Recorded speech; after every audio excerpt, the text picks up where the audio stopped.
Hola, ¿qué tal? Muchísimas gracias, Dominicana, por permitirnos llegar a ustedes a través de Así las Cosas. Esta es nuestra última entrega del año. Y como nuestra propuesta trata de esas reflexiones, de esos resúmenes importantes, llegamos a ustedes con el imprescindible deseo de reflexionar, de pasar balance, de subrayar hacia dónde vamos. Este 2019 ha sido el año de las movilizaciones, y no solamente en la región latinoamericana, pues en Europa, Medio Oriente, también han sentido el despertar de una sociedad que reclama a escala mundial por sus derechos, en hechos y manifestaciones que no vivíamos desde hace más de 55 años con las protestas que tuvieron lugar en los años 60. Empecemos por uno de los casos más radicales de América Latina, el de Chile. Allí la causa inmediata de las movilizaciones que se han presentado en los últimos 3 meses, también conocidas como la Revolución de los 30 pesos y Chile despertó, iniciaron por el alza en la tarifa del sistema público del transporte de Santiago, que entró en vigor el domingo 6 de octubre de este año, y tras el aumento de las tarifas, centenares de estudiantes se organizaron para realizar actos de evasión masiva en el metro de Santiago. Con el paso de los días, el número de evasores aumentó y se registraron incidentes dentro de las estaciones del ferrocarril subterráneo, siendo Santiago de Chile, Valparaíso, Concepción y La Serena las ciudades que recibieron el mayor impacto de las protestas. En respuesta a las manifestaciones, el gobierno de Sebastián Piñera anunció una serie de medidas denominada Nueva Agenda Social, que incluyó cambios en las pensiones, la salud, los salarios, la administración pública. Sin embargo, estas respuestas no se reflejaron en el ánimo de las y los chilenos, quienes continúan a la fecha en pie con sus reclamos. Se estima que las pérdidas económicas ascienden a 3.300 millones de dólares, considerando daños a la propiedad pública y privada. Asimismo, entre 100 y 300 mil puestos de trabajo se han perdido. El peso chileno sufrió una fuerte devaluación, pasando de 710 previo a la crisis a un máximo histórico de 838.33 por dólar a mediados de noviembre de este 2019. 26 muertos, 3.449 personas heridas es el saldo que hasta el momento registra Chile.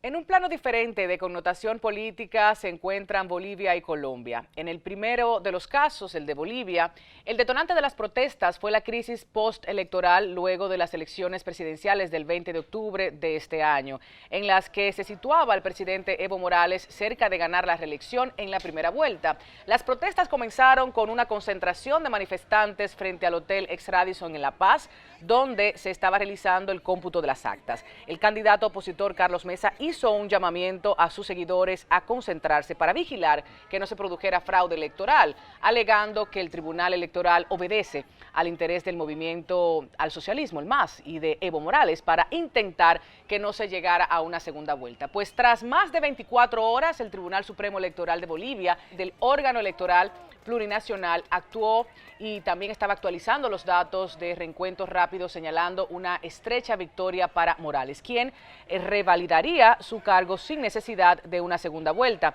Partidarios de los dos candidatos con mayores posibilidades para acceder a la presidencia, Evo Morales y Carlos Mesa, se lanzaron a la calle. Durante los días de recuento de votos continuaron las protestas, las denuncias de fraude de parte y parte. El jueves 24 de octubre, la Unión Europea se suma al pedido de la OEA para que Bolivia celebre una segunda vuelta electoral con el fin de restablecer la confianza en el proceso electoral, considerando escasamente transparente.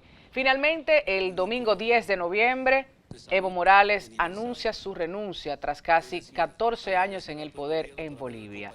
Expresó que la misma se debía al bien del país, o sea, para evitar más conflictos. Tras 3 semanas de enfrentamientos entre sus partidarios y sus detractores, que habían dejado al menos 3 muertos y cientos de heridos. Las pérdidas económicas también se hicieron presentes. La Cámara Nacional de Comercio, a través de un pronunciamiento, hizo conocer que el país perdía al día aproximadamente 12 millones de dólares al no poder exportar con normalidad después del 20 de octubre, día de inicio del conflicto. Lamentamos eso y todavía al día de hoy estamos por descifrar si se trata o no de un golpe de Estado. Nosotros, desde Así las Cosas, tenemos nuestra visión del asunto. En Colombia, por otra parte, iniciaron las protestas el 21 de noviembre en varias ciudades del país, 8 de las cuales fueron convocadas el 4 de noviembre por diferentes sectores. Más tarde, agrupados en el Comité Nacional del Paro, los principales motivos de las manifestaciones son el descontento por ciertas políticas ambientales, sociales y económicas del presidente Iván Duque Márquez desde que asumió el cargo en el 2018, tras la presidencia de Juan Manuel Santos, así como el manejo que el nuevo mandatario le ha dado al conflicto armado interno con los disidentes de las FARC, al fenómeno de la corrupción, la falta de protección a líderes sociales y campesinos, a las poblaciones indígenas y a los reinsertados exguerrilleros. Hasta la fecha se contabilizan aproximadamente 4 muertos, más de 700 heridos y daños que ascienden a unos 40.000 millones de pesos solo al metro de Bogotá.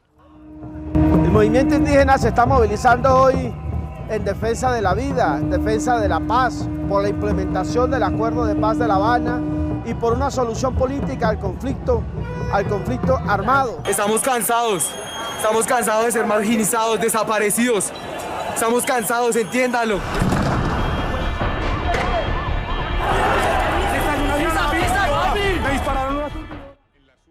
Otro país cuyas manifestaciones iniciaron recientemente es Ecuador. Tras el anuncio de ciertas medidas económicas, parte del gobierno de Lenín Moreno, el pueblo ecuatoriano se lanzó a las calles para expresar su opinión contra estas medidas y, por supuesto, las manifestaciones a favor de la paz. Algo importante que cabe destacar es que los grupos que participaron en las protestas de octubre señalaron una parcialización de los grandes medios de comunicación, frente a lo cual existió un sector de la población que terminara por informarse desde las redes sociales y medios internacionales. Algunos de los medios más criticados fue Teleamazonas, quienes en las protestas emitían Pop Esponja. Esto nos pareció bastante particular y sería visto como una causa para el incendio de la sede del canal de televisión en Quito. El saldo de muertes ascendió a 8 personas, mientras que los heridos llegaron a 1.340, de los cuales 435 eran miembros de la Policía Nacional Ecuatoriana. Una pérdida.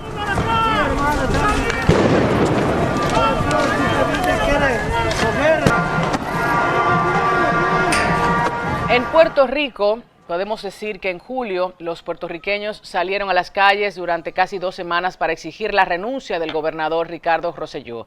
La tormenta política que precedió a la renuncia de Rosselló tuvo sus brasas en una serie de escándalos que incluyeron la divulgación de mensajes de chat crudos, sexistas, homófobos, entre el gobernador y los miembros de su círculo íntimo. Él renunció el 2 de agosto, como había anunciado anticipadamente, y bueno, ya ustedes han visto la historia y cómo ha derivado todo esto, inclusive para República Dominicana.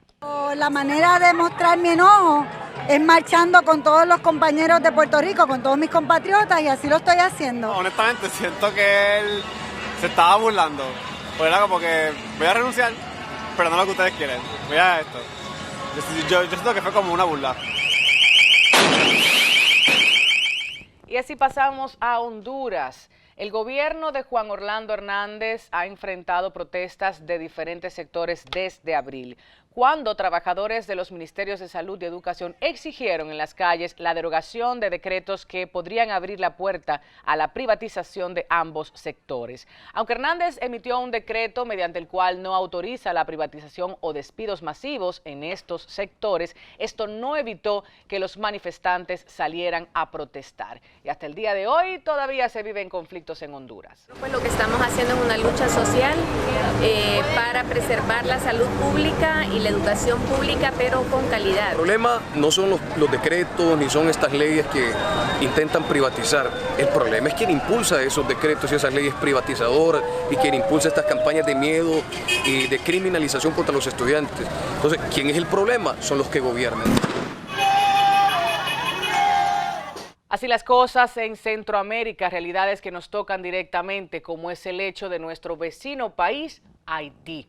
Estallaron una serie de protestas que iniciaron el 7 de febrero con el objetivo de lograr la renuncia del presidente de Haití, Jovenel Moïse. Las protestas comenzaron después de los informes de un tribunal de que funcionarios de alto nivel del gobierno haitiano habían utilizado indebidamente hasta 3.800 millones de dólares en préstamos de Petrocaribe de Venezuela y que el presidente Moïse había estado involucrado en la corrupción. Los problemas económicos, incluido el aumento del costo de la vida, también alimentaron las protestas en Puerto Príncipe y varias ciudades de Haití, que implican decenas de personas muertas y cientos de heridos. Esto, por supuesto, que afecta a la República Dominicana, el paso fronterizo, pues muchos militantes, muchas personas de distintas organizaciones han venido a nuestro país escapando de la crisis.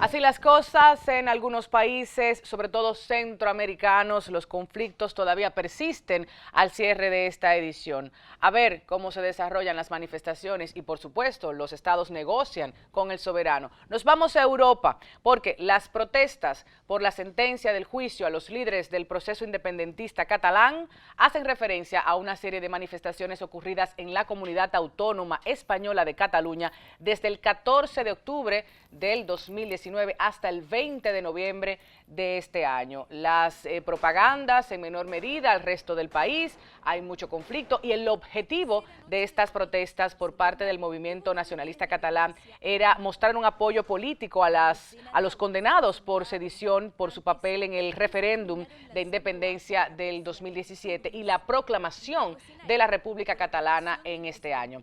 Una parte relevante de las protestas fueron las llamadas marchas por la libertad, de las que se organizaron 6 que partiendo desde Gerona, Tarragona, Tárrega y muchos otros lugares confluyeron en Barcelona el 18 de octubre. Estas marchas se tradujeron en la ciudad condal en una manifestación de 500.000 de personas, de acuerdo a la Guardia Urbana.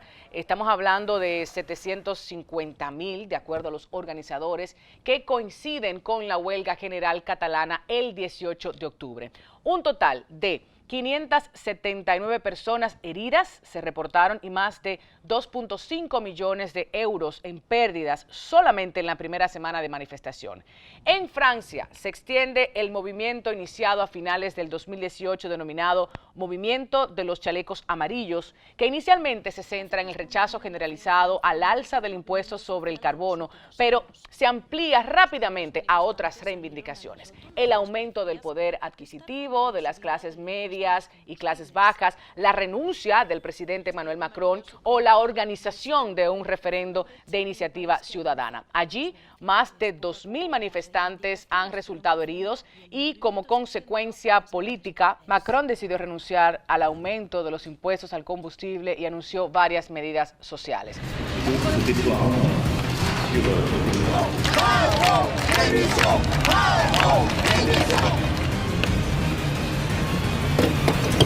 Cette colère, il faudrait être sourd ou aveugle pour ne pas la voir ni la entendre.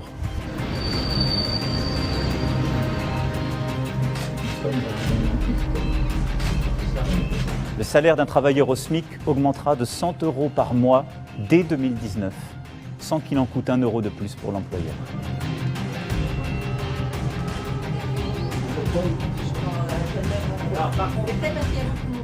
Y así podemos citar otros tantos casos como lo ocurrido en el Líbano, en donde se inundaron las calles de diversas ciudades con banderas en un ambiente festivo por cuarto día consecutivo para protestar contra la imposición de nuevos impuestos, la corrupción, la mala gestión del gobierno. Allí las autoridades anunciaron que aprobarían una tasa de 20 centavos de dólar por día para las llamadas de voz por redes sociales como WhatsApp, Facebook o Viber con el fin de incrementar los ingresos estatales. Fíjense el portafolio tan distinto entre un país y otro. Las protestas en la India por el alza en el precio de la cebolla o las manifestaciones en Hong Kong sostenidas por más de 5 meses, donde se solicita más democracia y una investigación sobre la presunta brutalidad policial durante las manifestaciones pasadas.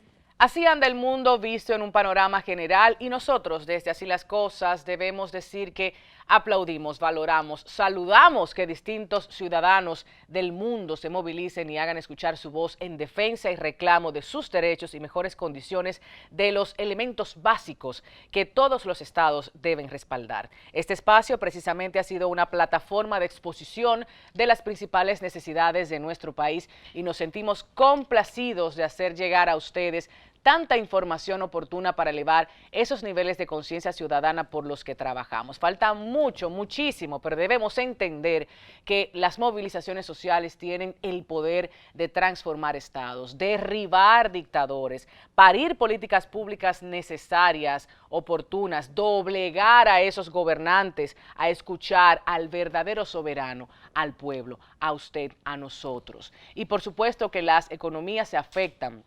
La sociedad se quiebra. Lo más lamentable de todo esto son las pérdidas, las vidas, los seres humanos irreemplazables, claro que sí. Sin embargo, las revoluciones conllevan la entrada masiva de la gente común en el escenario político. Mientras intentan activamente forjar su propio futuro y se nos permite que participemos, pues mejor y mayor democracia tendremos. Así las cosas, nosotros vamos a compartir con ustedes las realidades económicas y sociales, esos retos, esas situaciones que vivimos en el 2019 junto a Rafael Jovinet y Cándido Mercedes. Es la segunda parte de la conversación que iniciamos en la pasada entrega y después de la publicidad compartimos con ustedes sus opiniones.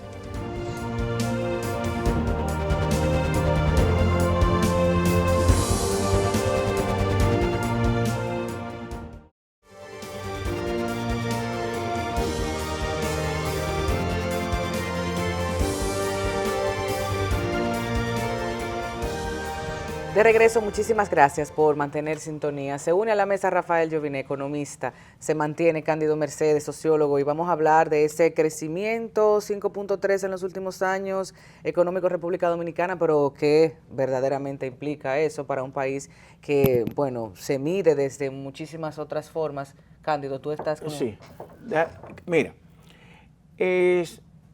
los actores políticos actuales nos están vendiendo a nosotros que el crecimiento de la economía dominicana es desde el 2012 para acá. La República Dominicana tiene más de 50 años creciendo a una tasa promedio de 5.5.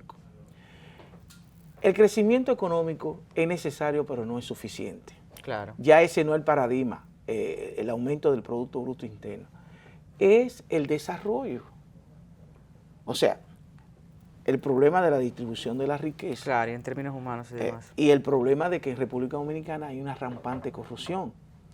Y eso hace que República Dominicana, ahora en este año, no lo digo yo, lo dice el BID, el coeficiente de Gini, que es el que mide la desigualdad social, en República Dominicana aumentó, está en 400.52.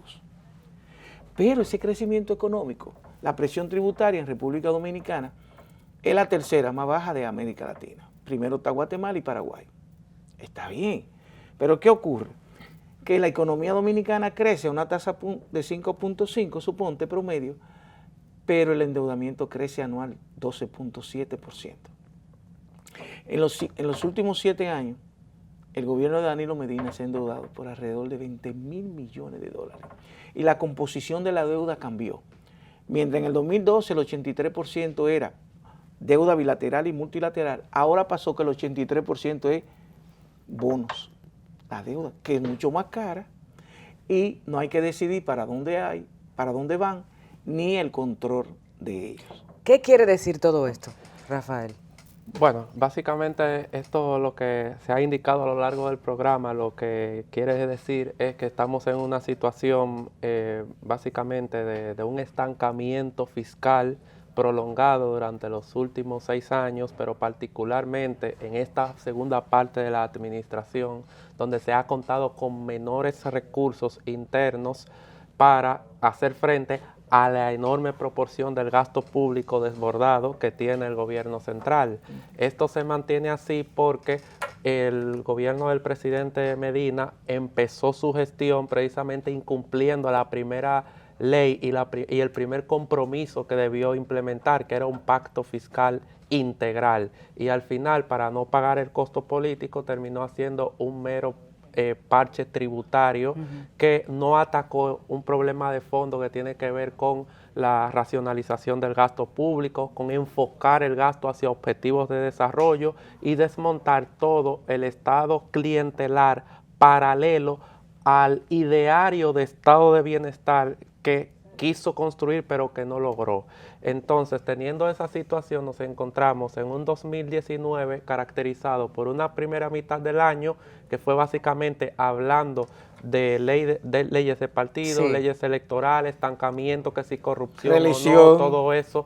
Y esa primera mitad del año también por otra parte, incrementada por lo que tiene que ver con el contexto internacional y a nivel local con el flujo de turistas que se llegó a caer, eso se refleja en la dinámica económica, en el día a día, en la desaceleración que hemos tenido del crecimiento económico como tal.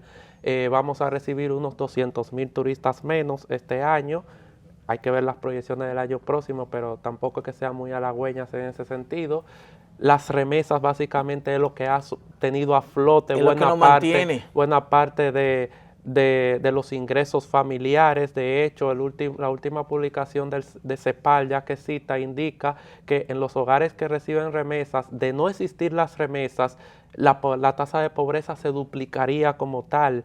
Es de los 5 países que más crecieron, que más redujeron pobreza monetaria, estamos hablando, ¿no? En este caso, que más redujeron pobreza monetaria, precisamente República Dominicana está entre los 2 primeros, que es fruto de las remesas internacionales. Entre los 2 primeros. Si tiene, claro, El Salvador es el otro, precisamente los países también. Vamos a decirle que las remesas en este año son 6.500 millones de dólares. En el gobierno de Danilo ha aumentado las remesas 200,000, eran alrededor de 4,000. Estamos hablando de 6.500 millones. Si la gente no recibe ese chelito, si no recibe ese dinero, pues básicamente este país estuviese peor de lo que ya está. Y esto es un flujo de recursos que desahoga los bolsillos de las personas, pero no es fruto de la política económica que desarrolla el gobierno dominicano. No tiene que ver con eso. Eso es un factor externo que se genera paradójicamente por la expulsión histórica que ha tenido el país de residentes como tales. Entonces tú tienes esa situación de un lado y por el otro lado otros factores que pueden generar divisas, como es el caso la minería, por citar el caso. En la minería lo que ha pasado en los últimos 3 años es que se han caído los ingresos del gobierno por concepto de barrio y pueblo viejo y no se le ha llamado la atención a pesar de que las cifras de producción de oro y los precios internacionales se mantienen relativamente en los niveles previstos. Ahora bien, la letra pequeña que parece que nadie se ha fijado es que la renegociación del contrato fue para beneficiar a esta administración con los mayores recursos, pero para las próximas administraciones recibirán mucho menos de barrio y pueblo viejo, por ejemplo. Y mientras tanto, ¿qué queda? Lo que queda es endeudamiento y eso es lo que estamos viendo. El sábado, el 21 de diciembre se reúne el Congreso Nacional en una sesión extraordinaria en el año, en el marco de diciembre, para terminar de aprobar los préstamos que quedan pendientes porque no les da, porque es que son tantos que hay que tienen que recurrir a sesiones extraordinarias, 246,000 millones para emitir o colocar bonos. Eso es lo que se va a desarrollar el sábado 21 y precisamente el Congreso refleja eso, porque durante la primera mitad del año casi no tuvo ninguna labor legislativa y en esta segunda mitad y sobre todo en el último mes y medio ha aprobado más resoluciones, más leyes, más modificaciones, más préstamos que lo que había aprobado en los primeros 7 meses del año. Eso es un reflejo de la situación. Mira, los apologistas del gobierno te señalan que el endeudamiento en República Dominicana es viable. Pero ¿qué ocurre? Hoy en día no podemos medir el endeudamiento, que está muy alto, 53% del PIB. Estamos hablando de cerca de 43 mil millones de dólares. Una locura. No se mide hoy en día por el PIB nada más. No. Por ejemplo, Japón debe su deuda 236% con respecto al PIB. Si tú dices República Dominicana, 53 con respecto al PIB, tú me vas a decir que República Dominicana está mejor que Japón. No. Hoy se mide por el peso de esa deuda en la economía.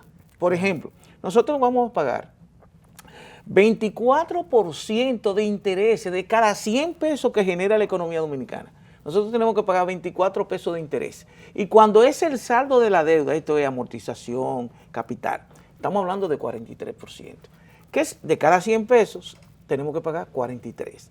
¿Qué significa eso? Que en el saldo de la deuda, nosotros estamos gastando más que lo que invertimos en educación y en salud juntos. Claro, en este caso lo que se evidencia en el presupuesto general del Estado es que 1 de cada 3 pesos que se va a gastar justamente es fruto de deuda pública como tal, 1 de cada 3 pesos. Entonces ese es el primer componente. La primera prioridad de la administración pública ahora mismo es el servicio de la deuda. Luego sigue educación, luego sigue todo lo demás. Pero eso significa un coste de oportunidad de recursos que no se tienen para invertir en lo que más se necesita, ni en agua. Era supuestamente el cuatrenio del agua, pero eso es lo que más falta en estos momentos y es fundamental para explicar la desigualdad y luego indicadores de salud vinculados a ello. Salud, primer nivel de atención como tal, requiere mínimo duplicar su inversión de un año a otro. Eso no va a pasar en el año 2020. No. Y también hay una serie de cuestiones de gastos a nivel de provincia, de inversión en provincia que se deberían de hacer, sobre todo en la línea fronteriza, para empezar a empujar realmente el desarrollo de esta zona. No se puede únicamente depender de exoneraciones fiscales bien relajadas que se le da a empresas ubicadas en esa zona, sí, que al final no han demostrado el impacto que han tenido en el empleo de la zona y en el incremento de los ingresos laborales de la población. Entonces tienes que invertir más en las provincias y descentralizar más el gasto. Y eso, y ojo, y eso hay que hacerlo en un contexto en el cual en el año 2020 hay elecciones y sí, que por lo tanto también hay un coste asociado a eso que puede verse tergiversado. La idea es que ese gasto se haga en las provincias, pero que no esté directamente vinculado con el certamen electoral. Ejemplo, no que pase un día un candidato y ese mismo día o el día anterior se asfalte una calle. Eso claro, no es lo que se quisiera ver. Lo que se quisiera ver es inversiones, por ejemplo, en vivienda. Tú no puedes construir una vivienda de un día para otro, sino que toma más tiempo y por lo tanto no lo puedes sacar rédito político en los primeros 4 o 5 meses del año. Es necesario ese tipo de inversiones, por ejemplo, y también gastos que eleven la calidad de vida directamente Exacto. de la población. Mira, el VITE habla de impulsar la acumulación de capital humano. En República Dominicana, con todo ese crecimiento, la mortalidad materna está en 97. En cambio, el promedio en la región es 67. La mortalidad infantil aquí está en 24.7 y en la región está en 17. Eso te indica que el crecimiento no significa necesariamente claro, desarrollo humano. Mira, por ejemplo, República Dominicana ahora este año está invirtiendo 1.8 en salud, pero para el 2020 va a invertir 1.7. ¿Cuánto es el promedio en la región? 3.8. Y hay algunos países como Uruguay, Costa Rica y Cuba que ya cumplieron con algo que ellos aprobaron en el 2014, están invirtiendo el 6% del PIB en salud. Aquí, en el 2020 va a ser 1.7. Es decir, 3.000 millones menos en el 2020 que lo que fue en el 2019. ¿Y esa reducción se debe a la visión y el compromiso que tienen con el capital humano, con la gente? ¿Cómo tú mides la ideología de una gente? No es por lo que diga. El presupuesto es el instrumento para tú saber realmente la calidad de los actores políticos con respecto a esa sociedad. ¿A qué se debe? Básicamente tiene que ver con mucho de lo que estás comentando, pero también hay un aspecto que está de fondo vinculado a los ingresos y luego a la capacidad que tiene efectivamente el gobierno de gastar con lo que ya tiene. Y en esa repriorización del gasto es donde hay un abanico muy amplio de posibilidades, que ya lo hemos venido destacando acá, de qué tanto puede incrementarse para el próximo año. Lo que yo creo que sí es momento es de que por lo menos a los candidatos a la presidencia, que expongan claramente su programa de gobierno y principalmente cómo lo van a costear eso, porque precisamente este país no puede estar invirtiendo tampoco en salud, sobre todo en salud pública, donde hay, insisto, en el primer nivel de atención que debería ser la puerta de entrada, la salud preventiva, las unidades de atención en el territorio, la descentralización de recursos que se quedan en los ministros, todo eso tiene que empezar desde ya. Y por lo menos en el programa de gobierno de cada candidato y candidata que cursan en las elecciones de mayo, debe estar bien claro eso para luego poder atarle a que cumplan una agenda de desarrollo que incluya el sector salud, que incluya agua y vivienda como mínimo. Y para eso también el compromiso, por ejemplo, el BID en el 2018 estableció que en República Dominicana se pierde 3.8% del PIB, eso quiere decir 167 mil millones en corrupción, dispendio e incoherencia. Oxfam ahora nos acaba de decir que las expectativas de irregularidades, corrupción, dispendio, son 154 mil millones, eso es 3.4% del PIB. Tú sabes las grandes cosas que se harían más con esa evasión. Que lo destinado a salud. Entonces, ahí también es la falta de compromiso de la élite política. Elecciones y dinero, bolsillo del pueblo. ¿Qué esperamos? 2020, circulante. Nosotros estimamos que del presupuesto 2020, por lo menos hay un cúmulo de irregularidades que ascienden a más de 53 mil millones de pesos en el corto plazo detectados que se pueden utilizar durante los primeros 6 meses del año. Estos recursos sobre todo tienen que ver con la poca capacidad que tiene, bueno, no la poca capacidad, sino la intencionalidad con la cual no se ha condicionado el gasto a determinados programas, a determinados productos con el vínculo con la Estrategia Nacional de Desarrollo, indicadores y demás. Entonces, tenemos de esos 53 mil millones, hay 37 mil que directamente están o en el Ministerio de Obras Públicas y Comunicaciones, que va a seguir asfaltando calles, que va a seguir supuestamente construyendo caminos vecinales y va a seguir haciendo todo el cúmulo de obras, principalmente durante los primeros 5 o 6 meses del año. Un ministerio administrativo de la presidencia que de por sí solo maneja 21 mil millones de pesos. Los recursos de los ayuntamientos los tiene el Ministerio Administrativo de la Presidencia. Una oficina de ingenieros supervisores de obra del Estado que también concentra más de 13 mil millones. Es decir, tenemos una serie de instituciones que a la vez descentralizan gastos en más de 50 instituciones descentralizadas y autónomas que van a marcar el ritmo de ejecución de gastos durante los primeros 6 meses del año, y esa es una de las preocupaciones principales que tenemos de cara tanto a los comicios de febrero como a los de mayo. Claro, y luego de ahí entonces apretarse un poco más en cuanto a inversiones. Me resulta curioso porque el vocero de la bancada del Partido Oficialista en la Cámara de Diputados, Gustavo Sancho, ha dicho que ellos del presupuesto 2020, ellos van a gastar el 75% y que le van a dejar el 25% a la administración que llega. Eso hay que tomarlo con cuidado, sobre todo sabiendo, hay que ver si está hablando de todo el presupuesto o del gasto primario. Si es del gasto primario, eso va a ser bestial. Sí, porque no está incluyendo los recursos de la deuda pública. Y en ese sentido, lo que hay es que volver precisamente, hay que monitorear, bueno, Participación Ciudadana y otras organizaciones sociales estarán en esa labor de monitoreo, pero hay que monitorear y fiscalizar en detalle desde el mismo inicio de año. Fíjense que a la par con todas estas canastas navideñas y demás, y bonos que se están dando ahora en la administración pública, en los periódicos están saliendo todos los procesos de licitación que debieron de salir hace 6 meses, están saliendo, y esos procesos de licitación están más flexibles muchas veces que lo que deberían de estar. Un caso emblemático es el de la Cámara de Diputados y sus 185 millones de pesos en bonos navideños, justamente cuando se necesitan acueductos que no cuestan ni la tercera parte de eso.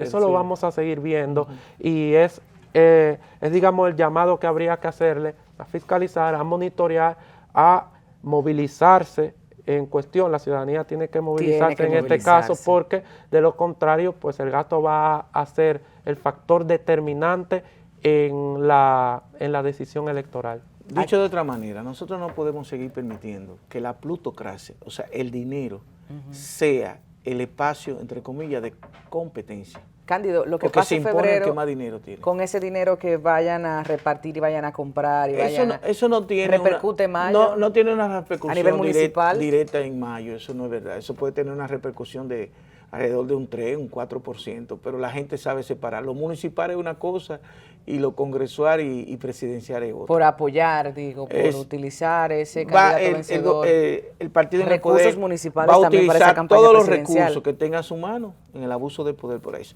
El problema de la República Dominicana es el imperio de la ley.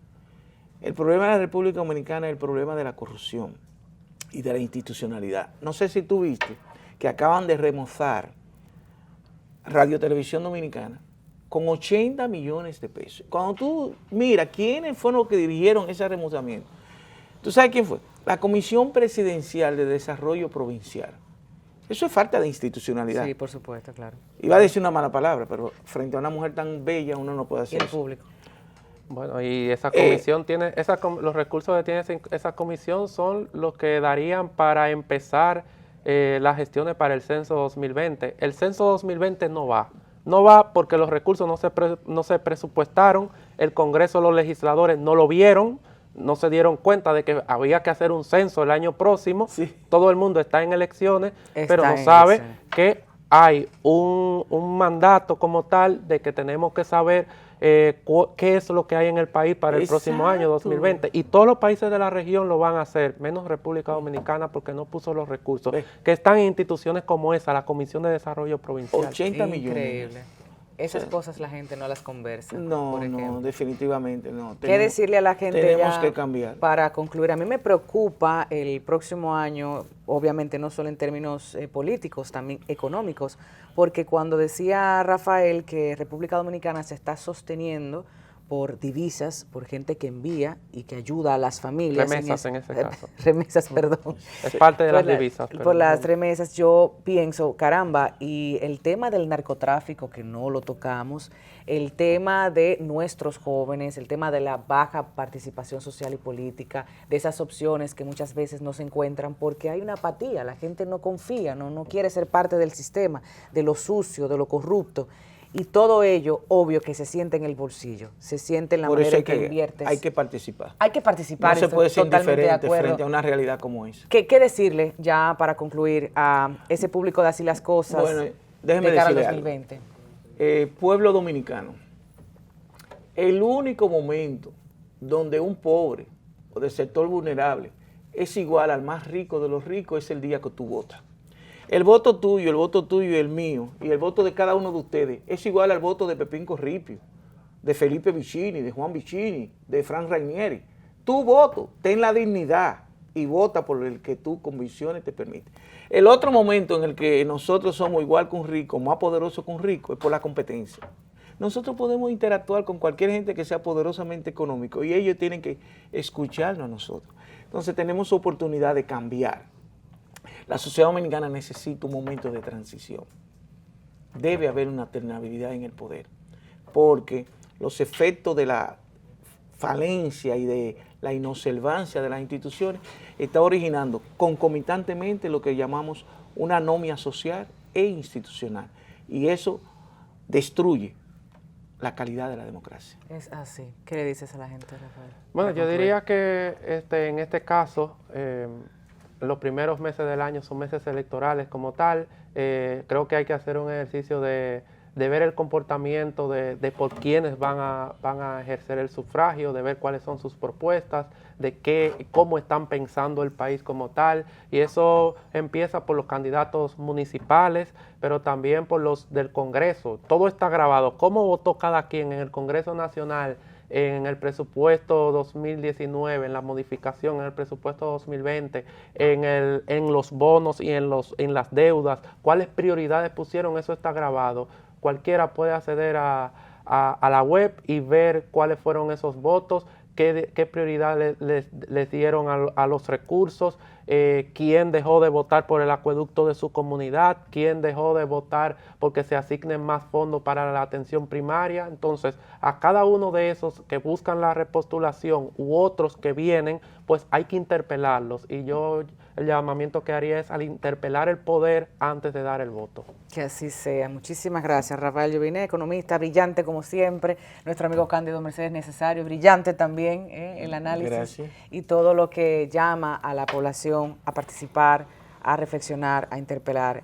Estos espacios se hacen con ese propósito, colocar verdades, datos, mediciones, colocar todas estas informaciones para que obviamente usted tenga información certera y podamos tener mejores decisiones oportunas como ciudadanos y ciudadanas que debemos tomar el poder y la conciencia. El poder es nuestro. Después de la publicidad concluimos.